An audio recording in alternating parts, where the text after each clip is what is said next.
Vamos a leer entonces el capítulo 32 de Salmos del versículo 1 al 11. Y dice así: cuán bienaventurado es aquel cuya transgresión es perdonada, cuyo pecado es cubierto. Cuán bienaventurado es el hombre a quien el Señor no culpa de iniquidad y en cuyo espíritu no hay engaño. Mientras que hallé mi pecado, mi cuerpo se consumió con mi gemir durante todo el día, porque de día y noche tu mano pesaba sobre mí. Mi vitalidad se desvanecía con el calor del verano. Te manifesté mi pecado y no encubrí mi iniquidad. Dije, confesaré mis transgresiones al Señor, y tú perdonaste la culpa de mi pecado.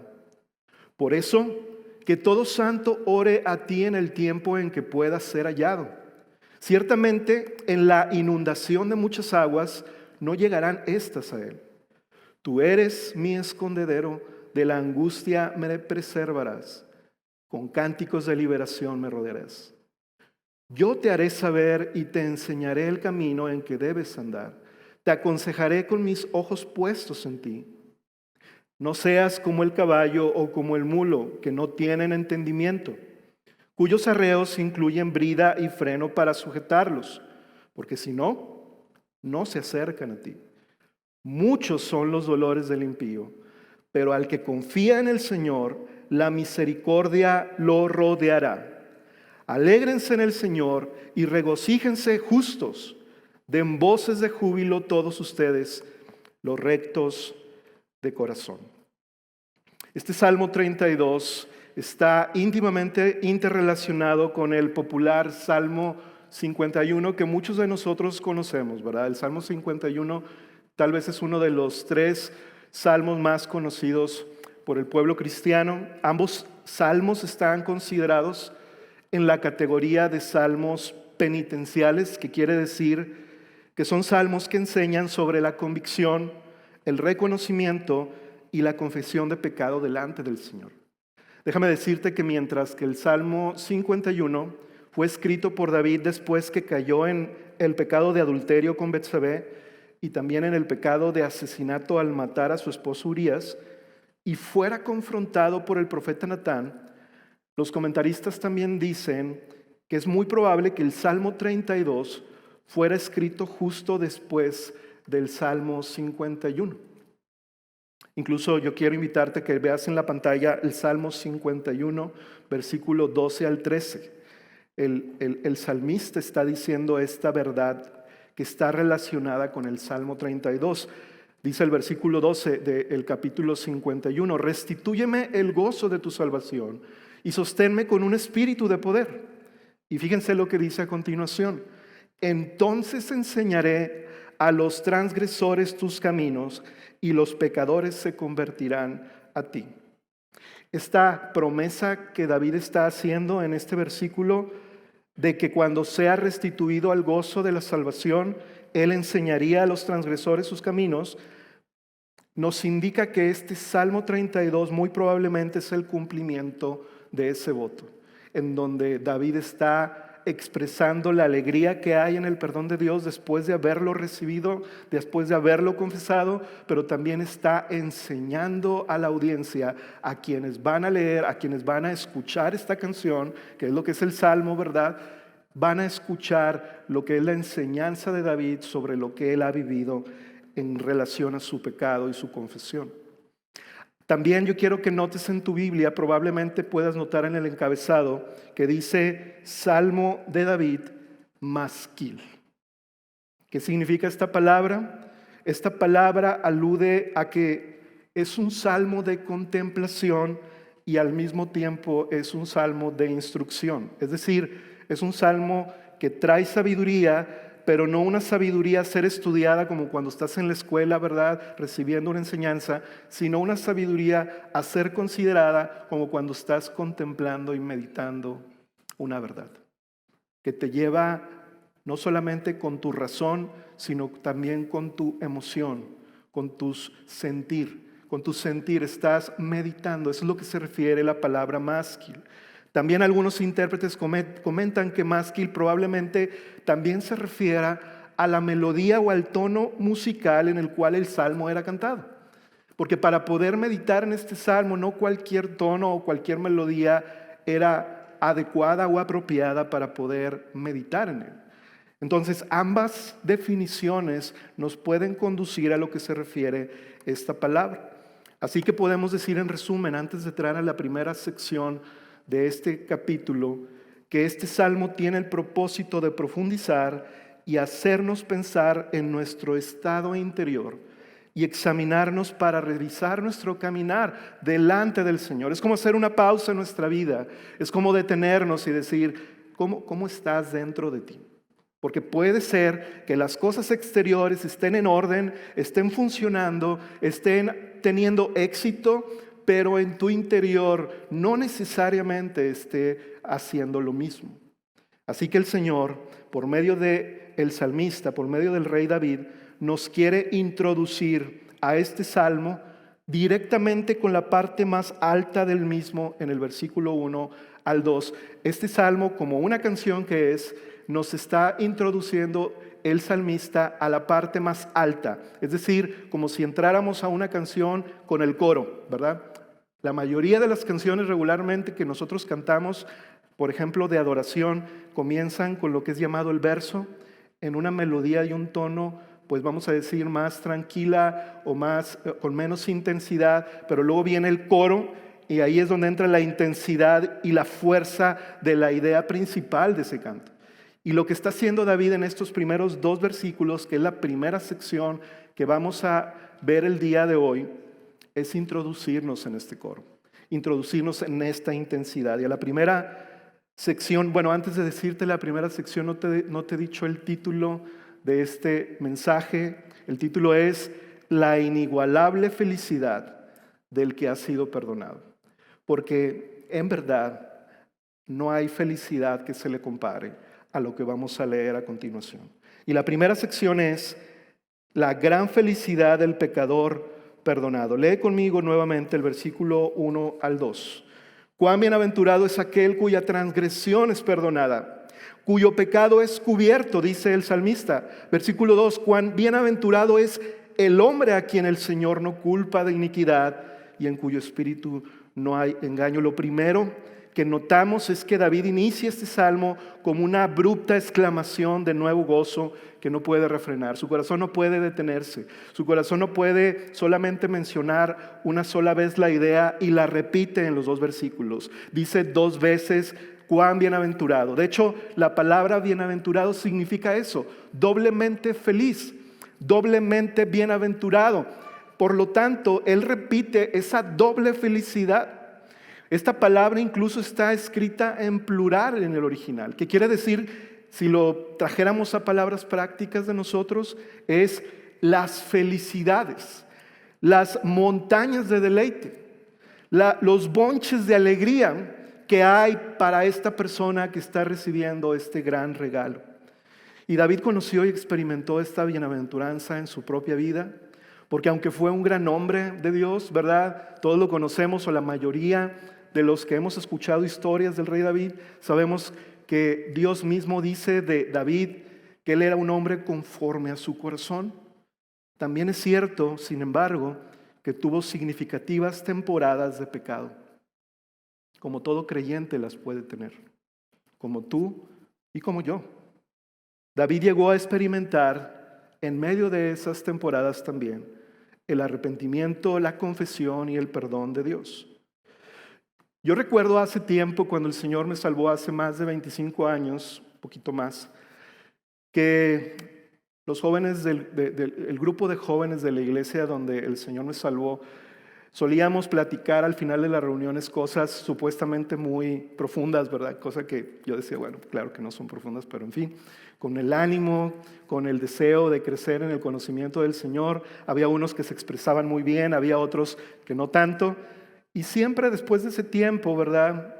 3 horas, 4 horas después de una plática, llegaba un joven que tal vez no era tan hábil para expresar sus ideas profundas y él decía, hacía una alusión a un canto antiguo que tal vez tú conozcas. Y él decía, miren, jóvenes, yo no sé, pero yo solamente sé una cosa.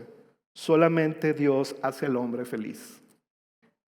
La vida pasa, todo se acaba, solo Dios hace al hombre feliz. ¿Alguien conoce ese canto? Levanten su mano si han escuchado ese canto. Bien.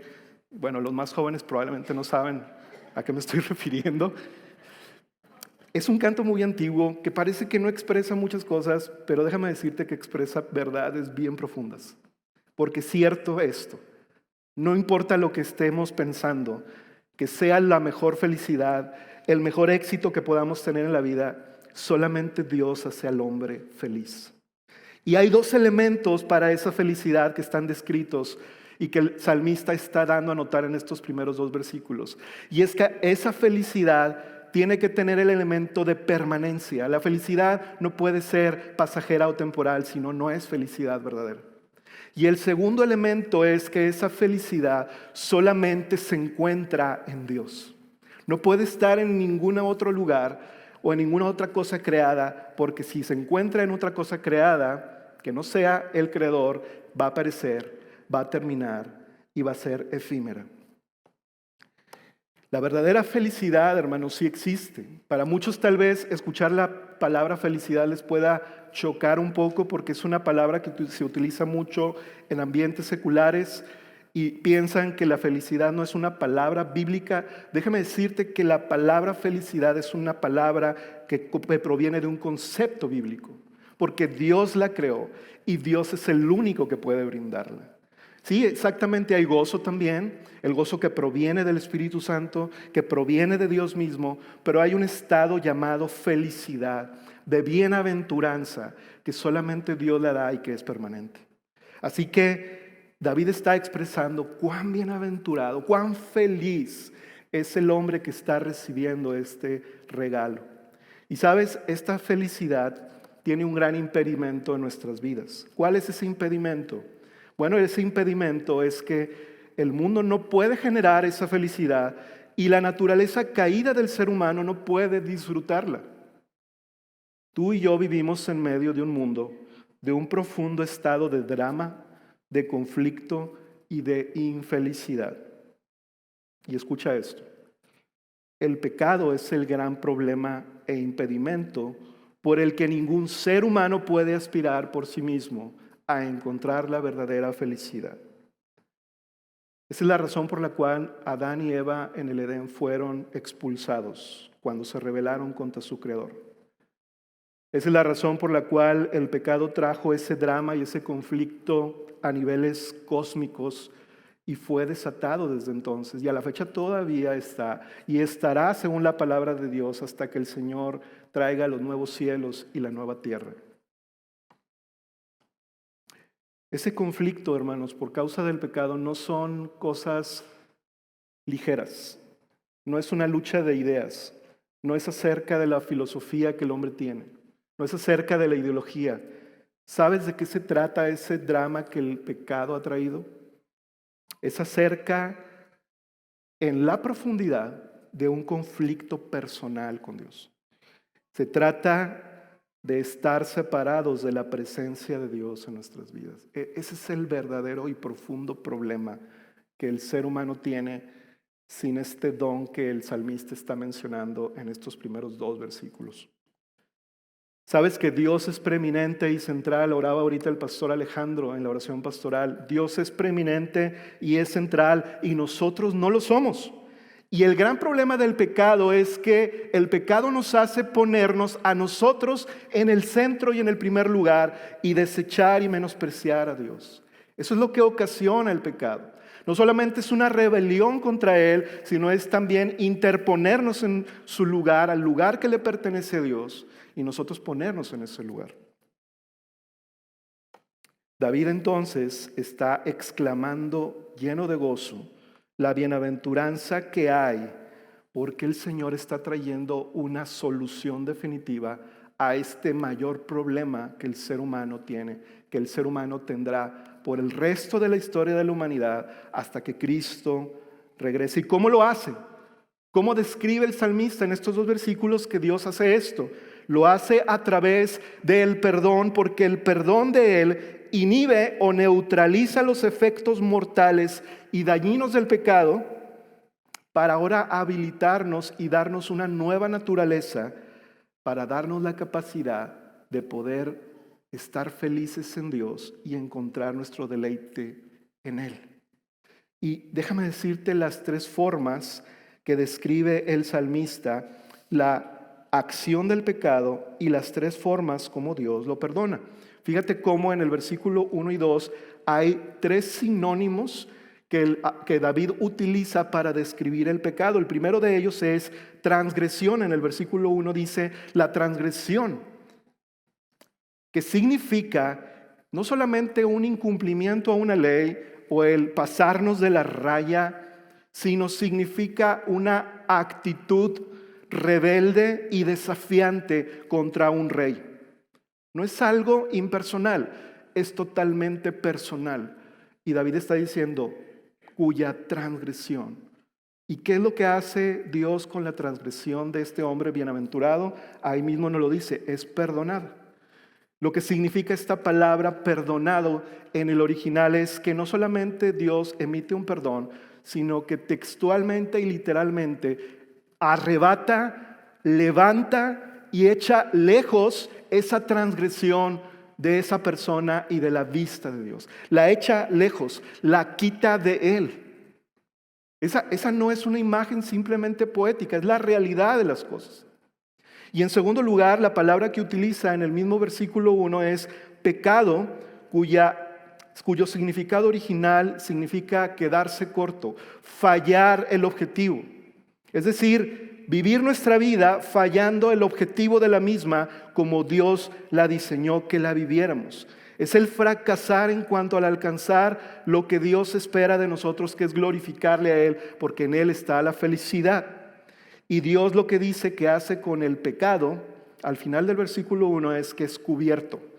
Lo que quiere decir es que Dios lo tapa, Dios lo expía, Dios lo cubre para no verlo. Y no solamente es para no verlo, sino realmente para que su acción con ese hombre sea como si ese pecado nunca haya existido. Y la tercera palabra que vemos en el versículo 2 del pecado es iniquidad, cuyo significado de iniquidad es todavía más terrible y más fuerte, que es una distorsión, una perversión, una locura. ¿Recuerdas lo que le sucedió al hijo pródigo cuando le pidió la parte que le correspondía a su padre? Él estaba en esa locura, porque después dice que vuelve en sí cuando el Señor lo hace ver su condición. Esa iniquidad es lo que significa que pensemos nosotros que podemos sacar un mejor provecho fuera de la voluntad de Dios, fuera de la ley de Dios. Y lo que Dios hace con este hombre bienaventurado es que no culpa de iniquidad. De ahí la palabra de no culpar significa se borran los registros, se quita la deuda, ya no hay saldo que pagar. Y yo creo que muchos podemos identificarnos con eso. Si tú tienes alguna clase de deuda, sobre todo si es prominente, si es alta, imagínate de pronto llegar a hacer un pago y de repente te digan, pues Señor, no tiene por qué venir a pagar, porque aquí en nuestro archivo, en nuestro sistema no aparece ya nada. Está saldada la deuda. Eso es lo que el salmista está describiendo en este lugar. Y por eso la felicidad y la bienaventuranza que él está describiendo que este hombre tiene. Y al último, para poder pasar a la siguiente sección en el versículo 3, quiero que notes esto. La última declaración del versículo 2, y en cuyo espíritu no hay engaño. ¿Sabes lo que significa esta frase?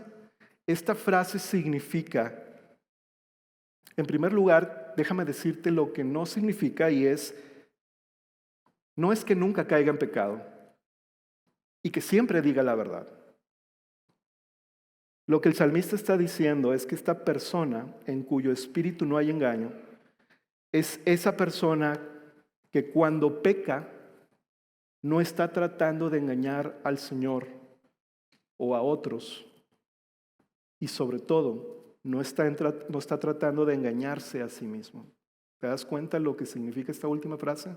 No es una persona perfecta, no es una persona que nunca se equivoca, que nunca peca, que nunca ha dicho una mentira. No, lo que está diciendo el salmista es en cuyo espíritu esta persona, cuando hay una falla, la reconoce y no le echa la culpa a alguien, no la justifica, no la minimiza, no se la adjudica a las circunstancias. ¿Te puedes tú sentir identificado con esta lucha que hay en nosotros, en nuestra naturaleza?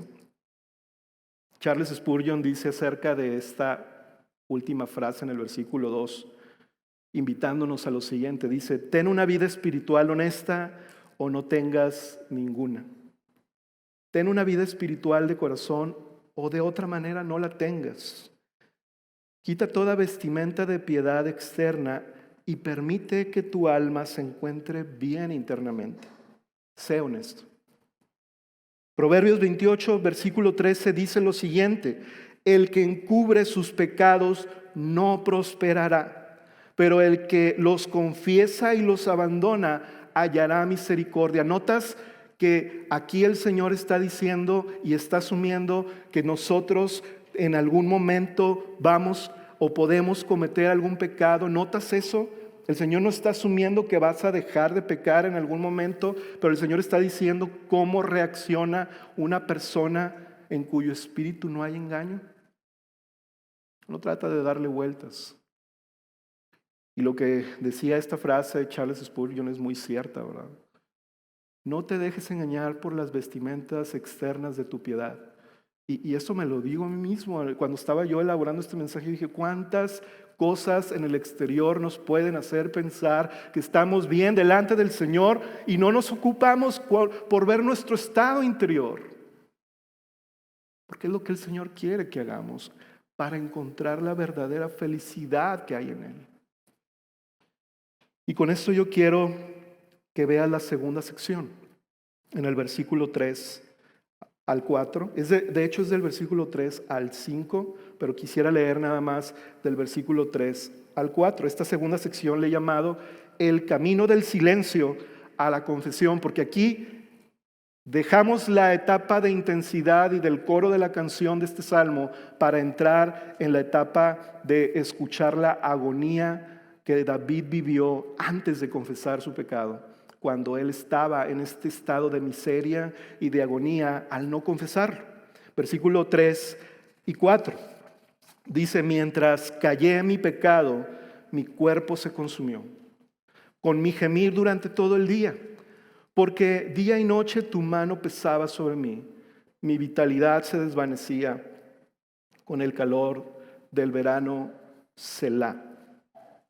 Y ahorita vamos a notar qué significa esa palabra también y qué relevancia tiene en este texto. Aquí vemos en estos dos versículos cómo en una descripción vivida, lo que leímos de Proverbios ahorita, que el que oculta o tapa sus pecados no prosperará, aquí David nos está diciendo su narración personal. Esto es lo que pasó conmigo y esta es la manera de que una persona no prospere mientras no confiesa y reconoce sus pecados. Él mismo está escribiendo este salmo para enseñarnos las experiencias terribles que no son tal vez desconocidas para nosotros, que tal vez hemos pasado algunas de estas etapas en nuestras vidas. Y tal vez esto, hermano, no que las hayamos pasado, tal vez la estés pasando ahorita. Tal vez tú estás sentado aquí y te puedes identificar con David porque esa etapa no ha pasado para ti todavía.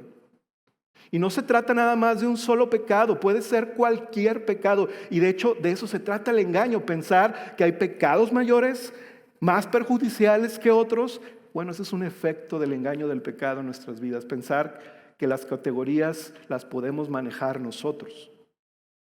Déjame decirte que David por un prolongado tiempo estuvo luchando en este estado de agonía. ¿Cuánto tiempo pasó el rey David entre su pecado de haber adulterado con Betsabé hasta ser reprendido por el profeta Natán y reconocer y confesar su pecado? Los comentaristas dicen que probablemente un año pasó. ¿Te puedes imaginar un año en esta agonía y en este estado de frialdad, y sobre todo imaginarte al rey David en ese estado. ¿Te imaginas cuántas reuniones semanales al adorar al Señor en el templo? O en este caso él estando buscando al Señor, no lo buscaba externamente, pero no lo estaba haciendo internamente. ¿Te imaginas cuando convivía con las personas, él tener que estar tratando de decir una mentira tras otra mentira para que la gente no se enterara de lo que había pasado?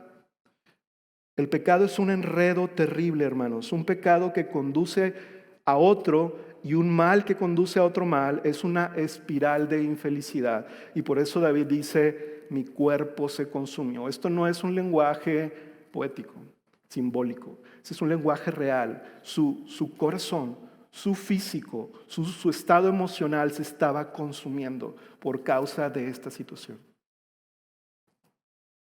Rápidamente quiero que escuches con atención lo que pasó en la vida del rey David durante que cayó su pecado. Porque el pecado no viene de pronto, ¿verdad? Eso a veces decimos nosotros cuando pecamos, ¿verdad? Es que caí, es que pequé, como si fuera así un momento instantáneo donde no tuviste oportunidad de lidiar con él. No, hermanos, mire, fíjate solamente en el ejemplo del pecado de David. David como rey, en primer lugar, no salió a la batalla cuando era el tiempo de salir a la batalla. Primer falla.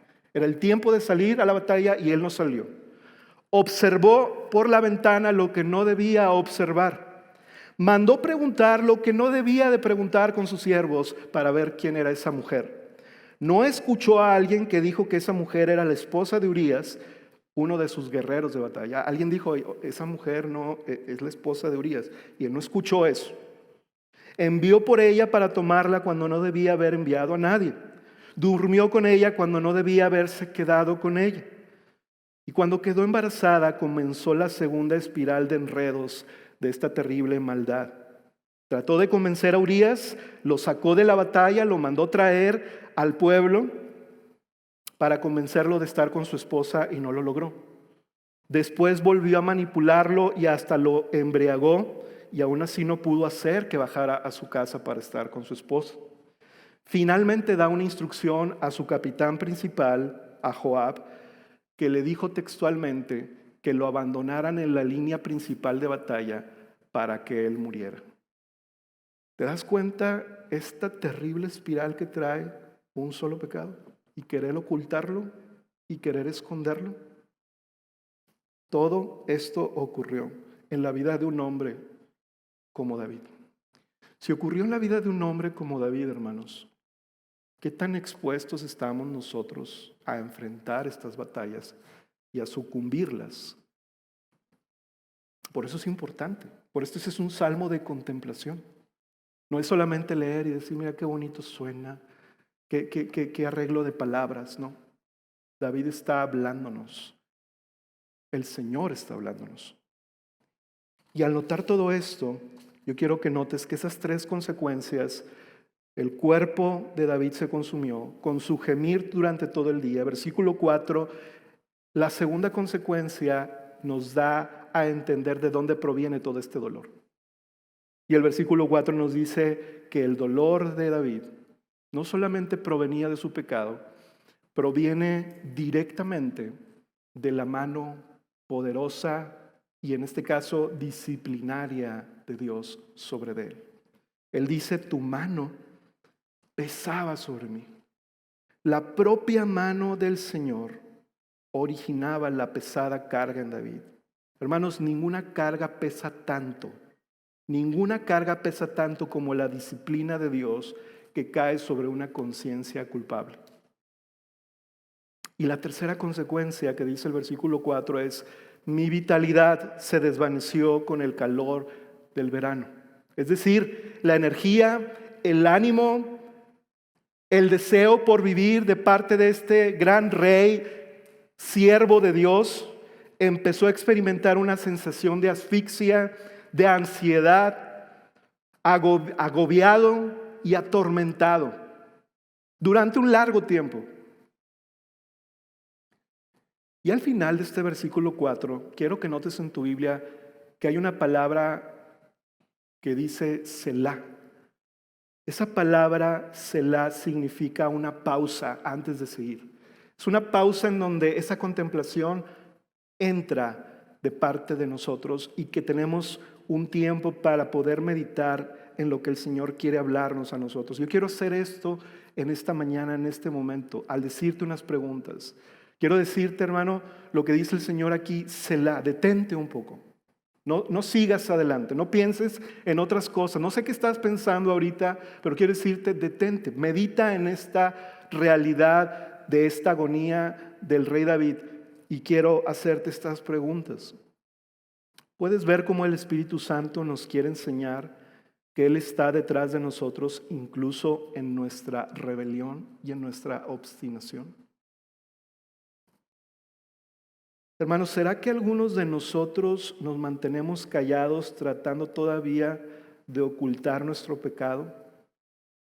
Y si es así, ¿cuánto tiempo llevas así, querido hermano? Para mí es difícil decir estas cosas porque no quiero sonar reprensivo sin razón, pero el Señor me ha tratado con este pasaje. Y yo quiero hacerte estas preguntas en este momento, donde cabe ese momento para reflexionar. Al escuchar esto que yo estoy diciendo, el Espíritu Santo te está susurrando al corazón de decirte, mira como tú te sientes, como lo que estás pasando. No quiere decir que todos los dolores físicos y emocionales provienen del pecado, pero yo quiero que consideres que podría serlo en tu caso, si es lo que el Espíritu Santo te está mostrando al escuchar esta palabra. Un teólogo antiguo dijo de este versículo lo siguiente: lo que tu boca mantiene en silencio, tu cuerpo y tu estado mental lo hablará tarde o temprano. Es tremendo esto. Podemos ocultarlo, pero nuestro cuerpo y nuestro estado mental lo van a denotar tarde o temprano. No lo permitas, no tienes que vivirlo. El rey David aquí está diciendo, hay una felicidad para el Hijo de Dios, para aquel que no hay engaño en su corazón, que ha pecado, pero que está dispuesto a venir a cuentas con el Señor. La bondad del Señor está presente en esta escena agónica, porque el Señor quiere traer el alma de esta persona a un despertar y a una reconciliación con su Redentor. Déjame decirte esto. La razón por la cual la mano pesada y disciplinaria del Señor estaba sobre David no era para juzgarlo o para castigarlo, era para despertarlo y para traerlo hacia sí por el amor que Dios tiene sobre su siervo. Y es lo mismo que Dios quiere hacer contigo, hermano, en esta mañana. Lo mismo que quiere hacer con cada uno de nosotros como su pueblo. Y mira el versículo 5 para terminar esta segunda sección. Lo que dice David en el versículo 5, lee conmigo. Te manifesté mi pecado. Está un cambio ya en la canción, un cambio en la narración de estos hechos. David está cediendo, David está respondiendo y dice, te manifesté mi pecado y no encubrí mi iniquidad. Dije, confesaré mis transgresiones al Señor. Y tú perdonaste la culpa de mi pecado. Yo quiero que notes en este versículo 5 lo siguiente, las mismas palabras que él utilizó en los primeros dos versículos, transgresión, pecado, iniquidad, ahora las está trayendo, pero no nada más para que rime o para que suene poético y bonito, él está trayéndolas por una razón y es para decirle al Señor, no es solamente el pecado, la transgresión y la iniquidad, Señor, es mi pecado, es mi iniquidad y es mi transgresión. ¿Te das cuenta de esto? Él está poniendo esa pequeña palabrita que es necesario que tú y yo consideremos incluir siempre en nuestra relación con Dios. No decirle, es que fue culpa de tal persona, es que las circunstancias me orillaron, es que es mi carácter, es que es mi familia, así soy, así heredé, es que en el trabajo me presionaron. No, es mi iniquidad, Señor. Y lo primero que está haciendo al decir manifestando es que Él está reconociendo. Él está diciendo, Señor, tú tienes la razón de lo que estás poniendo en mi corazón. Verdaderamente esto es lo que hay en mi corazón. Te manifesté. Cuando tú pasas en un viaje, ¿verdad? O a otro país, cuando viajas a otro país, te pide el gobierno del país al que vas que tú hagas un manifiesto de las cosas que el gobierno quiere saber acerca de ti. ¿Y tú qué haces? Como yo, las ponemos, las manifestamos, las reconocemos, porque si no, ¿qué va a pasar? Va a haber un problema mayor cuando tú quieras entrar y no quieres tenerlo. David está reaccionando ante el amor de Dios, de su mano sobre él, y está manifestando. La segunda cosa que dice es que no está encubriendo más, ya no está asignándole la responsabilidad a otra cosa, ya no está queriendo decir una mentira para tapar el pecado, simplemente dice, ya no lo voy a encubrir, Señor, esto es lo que pasó, esto es lo que hice, tú lo conoces, pero ahora yo lo voy, que es la tercera palabra, confesar. Y la confesión, hermanos, que David está haciendo aquí, es simplemente la muestra y la evidencia de la etapa final de la obra de Dios para traer su perdón sobre una persona. Primera de Juan, capítulo 1, versículo 8 al 10. Si decimos que no tenemos pecado, nos engañamos a nosotros mismos y la verdad no está en nosotros. Si confesamos nuestros pecados, Él es fiel y justo para perdonarnos los pecados y para limpiarnos de toda maldad. La respuesta de Dios al final del versículo 5 es tan contundente, tan definitiva y tan rápida que Dios todavía no termina el versículo 5 y Dios ya dio su veredicto al escuchar la confesión de David, y es: y tú perdonaste la culpa de mi pecado. Fíjate cuál es el corazón que Dios tiene para con aquellos que responden a su amor, para aquellos que no hay engaño, que no quieren tapar y que confiesan su maldad. Dios está más dispuesto a perdonar nuestro pecado que nosotros en reconocerlo y confesarlo. Qué gran Dios tenemos, hermanos. Es como la historia del hijo pródigo, ¿verdad? Cuando el hijo pródigo también entra en sí, vuelve en sí, dice: y voy a ir a mi padre y le voy a confesar que he pecado contra el cielo y contra ti. Y cuando va en camino, todavía ni siquiera llega y el padre corre sobre de él. Y lo escucha, y cuando lo escucha, el padre no lo deja terminar y lo viste nuevamente de la identidad que este hijo pródigo tiene. Él es un hijo, no es un trabajador. No te voy a recibir como un trabajador. No te voy a recibir para ponerte a prueba, por sospecho a ver si de alguna manera te has arrepentido. No, Él lo viste rápidamente. Le pone un anillo y nos hace entender que Él nunca ha perdido su identidad. Hermanos, tu pecado no confesado está a un paso tan diminuto del perdón de Dios, porque Dios es lo que quiere darte a ti y a mí.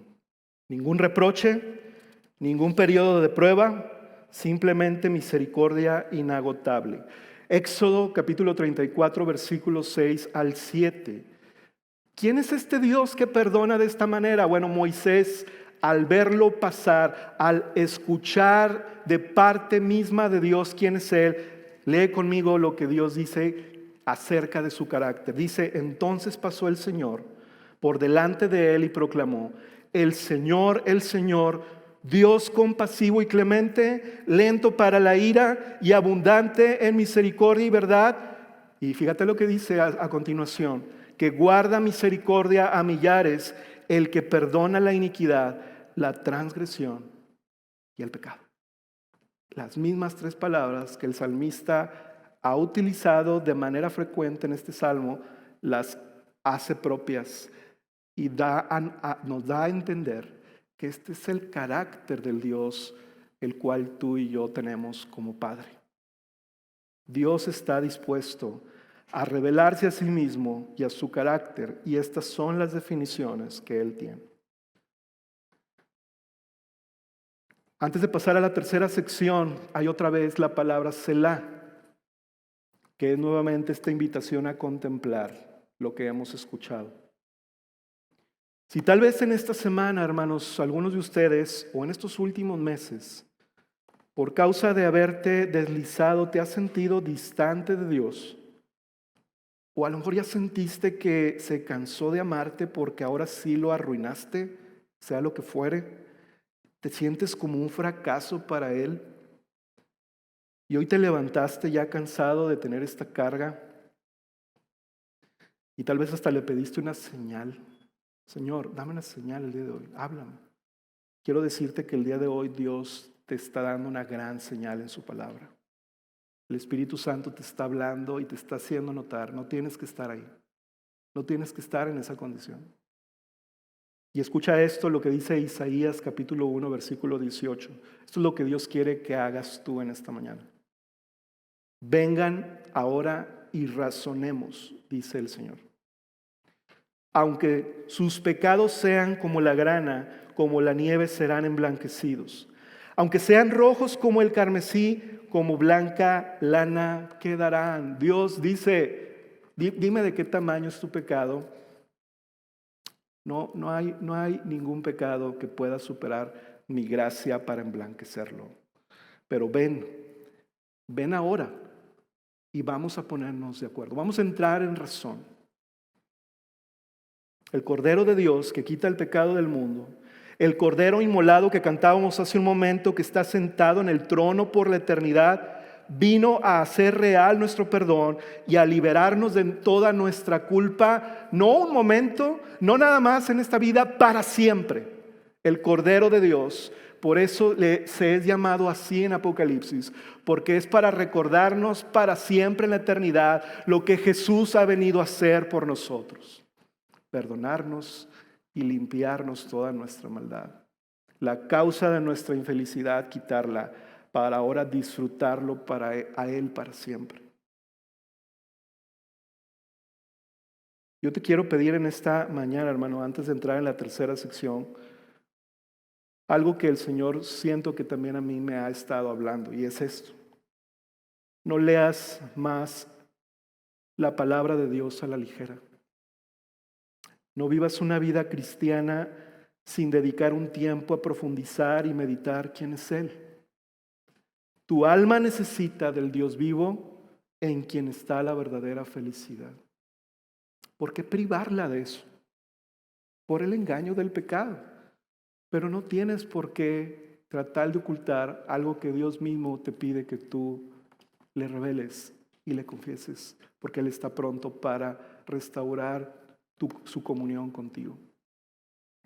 ¿Cuándo fue la última vez que tu Biblia se manchó de lágrimas de alegría al estar leyendo verdades que conmueven tu corazón? Tal vez no es una Biblia impresa, tal vez es un dispositivo, pero ¿cuándo fue la última vez que el Señor te hizo temblar y te hizo alegrarte al revelarte esas cosas a ti en lo personal y en lo privado? ¿Sabes? Hay un canto de adoración que dice esto: he hecho cosas que no quisiera haber hecho. He visto cosas que no quisiera haber visto. Yo debería estar 3 metros bajo tierra. Yo debería estar perdido para siempre. Y sí, debería estar en ese lago de fuego. Pero ahora me encuentro con que toda mi maldad ha sido echada lejos y para siempre ahora soy libre. ¿Quién lo creería? He sido perdonado, Señor. Me amaste incluso cuando no lo merecía. Jesús, tu sangre me ha hecho inocente. Por eso sí le digo adiós a todo pecado, porque tú, Señor, le has dicho adiós a mi pecado. ¿Cuántos dicen amén a esto? La tercera sección, hermanos, está en el versículo 6 al versículo 10. Y es la sección donde vemos los beneficios del Señor para la felicidad del perdonado. Lee conmigo del versículo 6 al 7. Por eso, por todo lo que hemos visto hasta este momento, dice el salmista, por eso que todo santo ore a ti en el tiempo en que pueda ser hallado. Ciertamente, en la inundación de muchas aguas no llegarán estas a él. Tú eres mi escondedero, de la angustia me preservarás, con cánticos de liberación me rodearás. El primer beneficio que vemos aquí en estos versículos es la restauración de nuestra relación y nuestra identidad en Dios. Yo quiero que notes esto me alegra mucho al leerlo. Dice ahora, por tanto, por esta causa, todo santo. Ya no hace alusión, este capítulo ya no hace alusión de aquí en adelante a ningún pecado, a ninguna transgresión. No llama al hombre pecador perdonado. ¿Cómo lo llama? Lo llama santo. Y más adelante lo va a llamar recto de corazón. Y lo va a llamar justo. ¿Qué quiere decir todo esto? Quiere decir que Dios ha realmente quitado nuestro pecado de entre Él y nosotros. Y ahora Él nos ve como ve a su Hijo Jesucristo, santo. Pero no somos santos, no nos hemos ganado ese título, sin embargo Dios nos lo ha dado con su perdón en Cristo. Tú no eres, yo no soy lo que el pecado dice que somos. El pecado no nos define, hermanos. Ahora el Señor, con su perdón, es el que nos define en Cristo. ¿Cómo te consideras tú? ¿Cómo crees tal vez o le has creído la mentira al pecado que tú eres? ¿Alguien malhumorado? ¿Alguien con espíritu crítico? ¿Alguien que no sabe aplicar la disciplina del Señor con sus hijos? ¿Alguien que es mentiroso? Déjame decirte que tú no eres nada de eso si tú estás recibiendo el favor del perdón de Dios, porque en Cristo ahora tú eres santo. ¿Lo dudes o no? Dios dice, y lo que Dios dice, eso es lo que somos, hermanos. Nosotros somos lo que Dios dice que somos los santos redimidos de Dios. Tú eres un santo redimido por Dios. Y la segunda cosa que se beneficia este santo, esta persona, que obviamente es David, pero quiere enseñarnos que podemos ser cualquiera de nosotros, es que el Señor nos brinda su protección. Nos dice que las muchas aguas no van a inundarnos. Lo que quiere decir esto es que esas aguas hostiles van a venir a nuestras vidas, son los problemas de la vida y probablemente son los problemas de las consecuencias de nuestro propio pecado. Por eso a lo mejor no queremos reconocer nuestro pecado porque sabemos que va a haber consecuencias, pero aquí el Señor nos está diciendo, no temas por las aguas que vendrán, yo soy el que te cubro, yo soy el que te protejo. Tal vez por eso tú no has querido reconocer o confesar tu pecado porque temes que esas aguas golpeen tu vida. Pero yo quiero decirte, el Señor promete en este versículo 6, en el versículo 6, que aunque sean muchas las aguas, ciertamente no llegarán hasta ti. Quiero que lo medites esto, porque justamente este es el último Selah que se menciona en este pasaje, en el versículo 7. Y en esta parte, en el último punto del versículo 7, nota esto: con cantos de liberación me rodearás. El beneficio de Dios no solamente es su protección, ¿verdad?, sino es la presencia victoriosa y jubilosa de Dios en medio de ti. Fíjate lo que dice Sofonías capítulo 3, versículo 14 al 17. Canta jubilosa, hija de Sión. Lanza gritos de alegría, Israel. Alégrate y regocíjate de todo corazón, hija de Jerusalén. El Señor ha retirado sus juicios contra ti. Ha expulsado a tus enemigos, como el pecado, ¿verdad? El Rey de Israel, el Señor, está en medio de ti. Ya no temerás mal alguno. Aquel día le dirán a Jerusalén: no temas, Sión, no desfallezcan tus manos. Y nota esta hermosa realidad del versículo 17. El Señor tu Dios está en medio de ti, guerrero victorioso. Se gozará en ti con alegría, en su amor guardará silencio. Y esto último a mí me conmueve mi corazón. Dice, se regocijará por ti con cantos de júbilo. Lo que significa esto es exactamente lo que nos está diciendo el salmista en la última parte del versículo 7. No solamente estamos protegidos por el poder protector de Dios, Dios mismo está gozoso en medio de nosotros y Él mismo canta de alegría por ti. ¿Te has puesto a pensar en eso? Qué hermoso es cantarle a Dios alabanzas a Él. Pero ¿te has puesto a pensar que Dios también canta de júbilo y de regocijo por ti? ¿Por su obra de redención en ti? Yo no sé cómo es eso de una manera audible, pero puedo sentir en mi corazón en algunos momentos cuando estamos cantando esta realidad, que el Señor está en medio de nosotros y Él se regocija, como dice este versículo.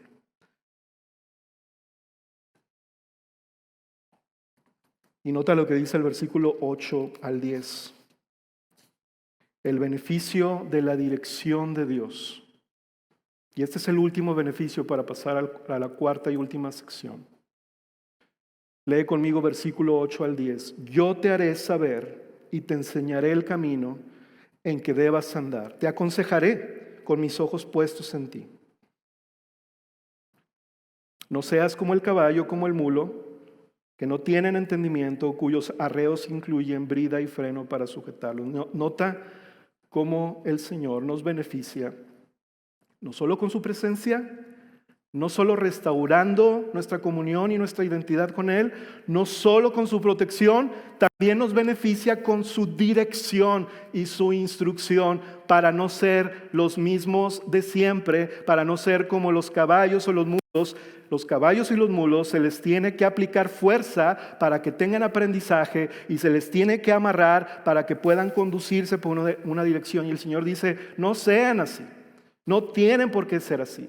Y ahora nosotros, en este tiempo que vivimos, tenemos al Espíritu Santo para, con más razón, no vivir de esa manera, porque Él habita en nosotros y nos guía a toda verdad y nos hace a la imagen de Cristo. Qué bueno que el Señor nos dice esto, ¿verdad? Que no lo tengo que decir yo o alguno de los pastores. No seas como el caballo o como el mulo. El Señor me lo dice a mí también. Y uno puede sentirse así como... ¿Cómo? ¿Sí? El Señor puede decir esto porque el Señor sabe cómo somos ante nuestra dureza y ante nuestra obstinación. No seas así, hermano. No seas así. Porque el Señor, así como con David, lo que va a hacer es que va a poner tu mano amorosa pero pesada sobre ti para que tú puedas aprender. Pero no necesitas aprender de esa manera. El Espíritu Santo nos transforma a su imagen. El Señor quiere no solamente que tengamos su perdón, el Señor quiere también que reflejemos el carácter de Cristo porque su Espíritu está en nosotros. Déjame decirte en resumen hasta aquí qué es lo que el Señor ha hecho en esta vida del perdonado.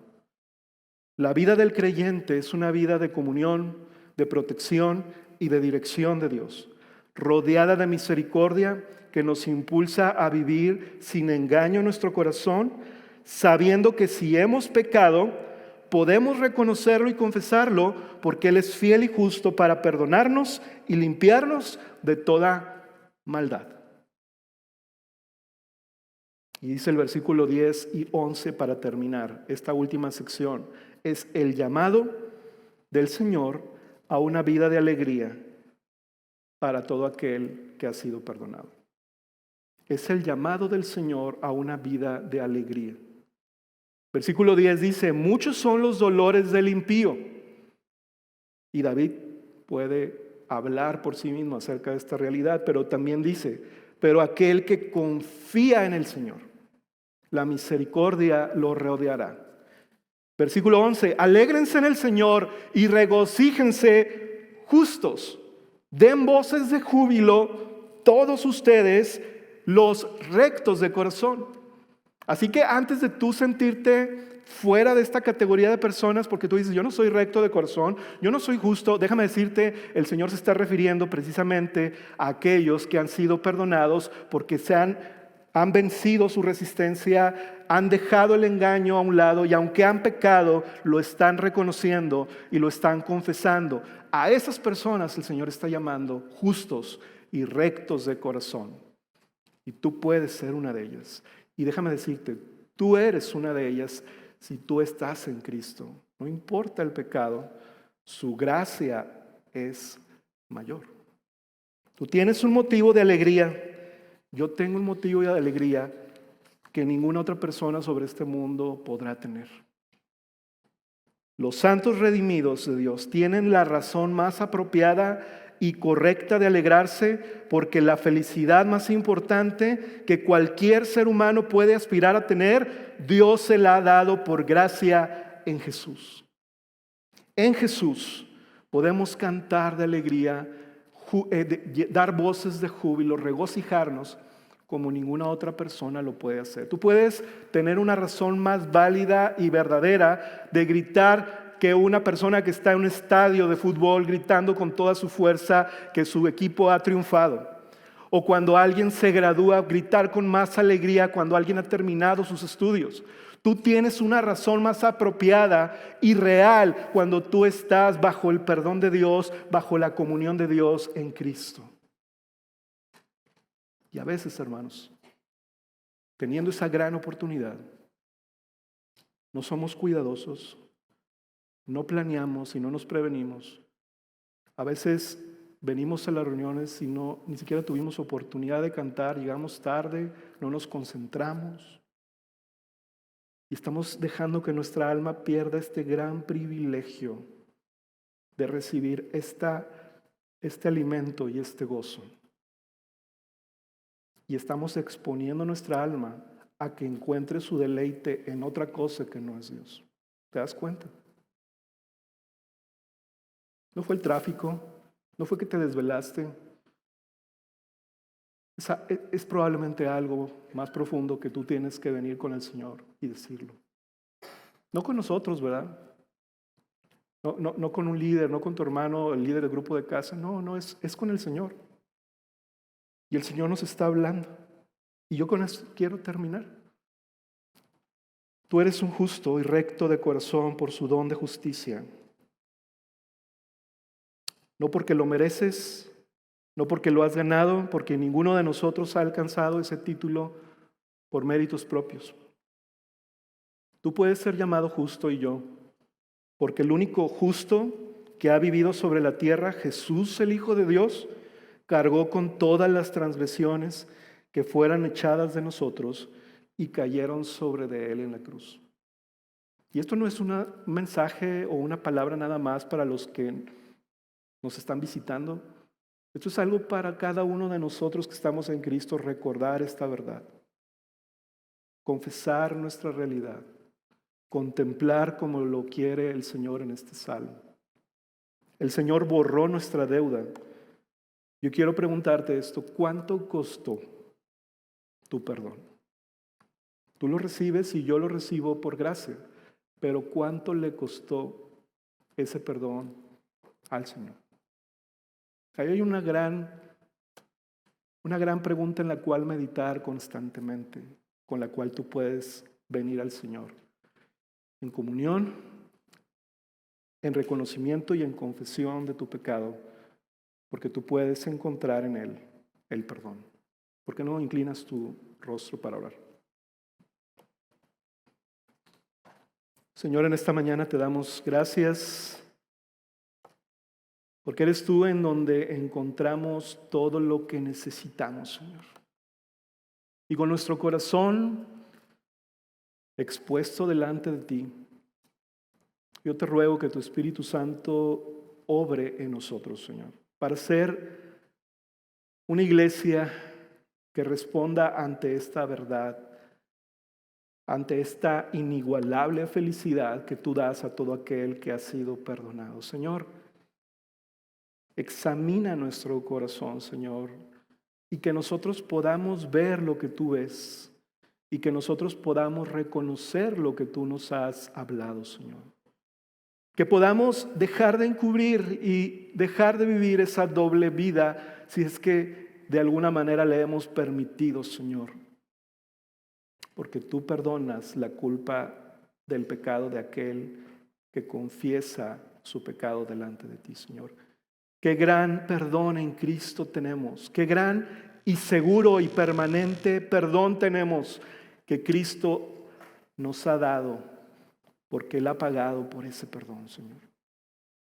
Y ahora antes de cantar, Señor, que cada uno de nosotros podamos permanecer en una actitud de adoración, de alegría por saber que tu perdón está obrando en nosotros, pero también, Señor, Si hay alguna convicción que tú traes de pecado en nuestras vidas, que podamos responder antes de terminar esta reunión, Señor. Que podamos hacerlo de la manera que tú lo deseas, Señor. Mueve nuestro corazón, Señor, para que al cantar podamos exponer nuestra alma delante de ti, Señor. En el nombre de Cristo Jesús. Amén.